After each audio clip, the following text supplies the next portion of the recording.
घर घर में भी भक्त होते हैं, और भक्त का स्वभाव तो केवल देने का होता है, लेने का नहीं होता है।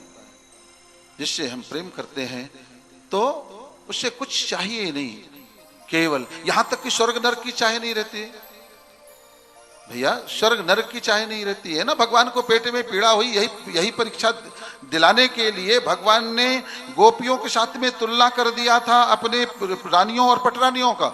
ये पटरानियां कुछ भी थी, आगे गृहस्थ थी, सांसारिक थी, मगर जो गोपियों का प्रेम था वह अलौकिक था, वह जो है एक भक्ता का प्रेम था।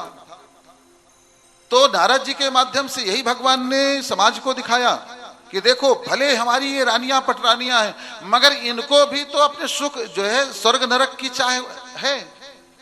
जब भगवान के पेट में पीड़ा होने लग गई तो जो है भगवान ने नारद जी से कहा, नारद जी कहीं से इसका इलाज जो है दवा लेकर के आइए। तो बोले यहाँ के, मगर दवा है क्या? बोले जो मुझे चाहने वाले मेरे प्रेमी हैं उनके चरणों की रज मिल जाए तो मेरा पेट का दर्द ठीक हो जाएगा।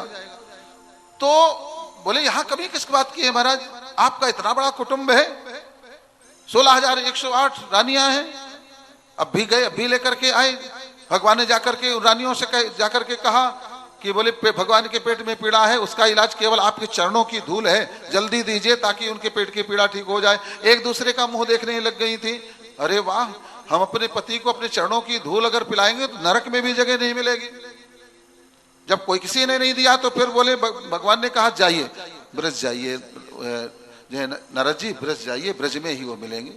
तो ब्रज जाते हैं, ब्रज में जब वहां जाते हैं तो जाकर के जब यह बताया राधा रानी से, उन गोपिकाओं से कि भगवान के पेट में पीड़ा है और जो है उनके चाहने वालों के चरणों की रज का घोल करके पिएंगे तब वो ठीक होगी। एक सेकेंड भी नहीं सोचा कि नरक और स्वर्ग, वो हमें जहां जाना हो वहां जाए, मगर हमारे प्रभु के पेट में पीड़ा ना हो। जल्दी जल्दी पैरों की धूल निकाल करके पोटली बांध करके नारद जी को दे दिए, जाइए महाराज जल्दी जाइए और भगवान को पिलाइए। तो ये है तात्पर्य, ये नहीं है कि जैसे प्रसंग आते हैं तो आज व्यक्ति सोच ले कि नहीं सब ऐसे, ऐसा नहीं। जो कामी क्रोधी लोभी मोही ज्यादा होता है उस पर विश्वास नहीं करना चाहिए, मगर जो भक्त है, जो समर्पण भाव रखता है, वो घर में आपकी पत्नी भी हो सकती है, पति भी हो सकता है, बहन भी हो सकती है, माँ भी हो सकता है, कोई भी हो सकता है। इससे ऐसा नहीं सोच लेना चाहिए कि कभी कभी ऐसा होता है ना कि अरे महाराज जी ने ऐसा कह दिया। नहीं, ये सांसारिक भाव मैं बता रहा हूं कि जो बहुत सांसारिक भौतिकता में जो खोया हुआ व्यक्ति होगा वो आपको कभी भी धोखा दे सकता है, दगा दे सकता है।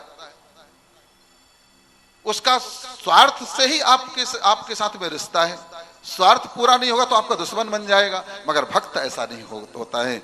इसलिए आप सांसारिक जीवन जीजिए मगर भक्त भी बनिए।